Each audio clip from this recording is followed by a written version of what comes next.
আসসালামু আলাইকুম ওয়া রাহমাতুল্লাহি ওয়া বারাকাতুহু।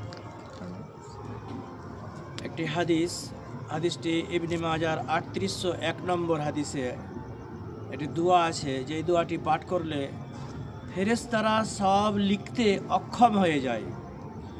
দোয়াটি হচ্ছে, ইয়া রব্বি লাকাল হামদু কামা ইয়ানবাগি লিজালালি ওয়াজহিক ওয়া আযীমি সুলতানিক।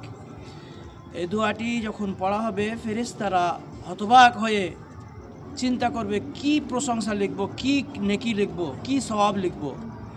আল্লাহর কাছে ফেরেশতারা ফরিয়াদ করবে যে, আল্লাহ, তোমার বান্দা এই বাক্যগুলি বলেছে, তার সওয়াব কি লিখব।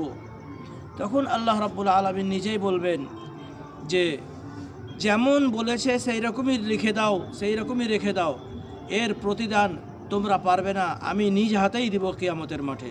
সুবহানাল্লাহ।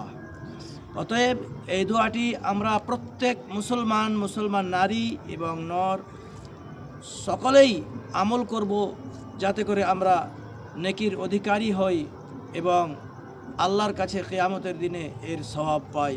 অফুরন্ত সওয়াব আল্লাহ দিবেন। আল্লাহ রাব্বুল আলামিন আমাদেরকে সেই তৌফিক দান করুন। দোয়াটি আবার পড়ছি, ইয়া রব্বি লাকাল হামদু কামা ইয়ানবাগি লিজালালি ওয়াজহিক ওয়া আযীমি সুলতানিক। নামাজের আগে কিংবা পরে পড়তে পারেন। আমল করার তৌফিক দান করুন সকলকে, আমিন।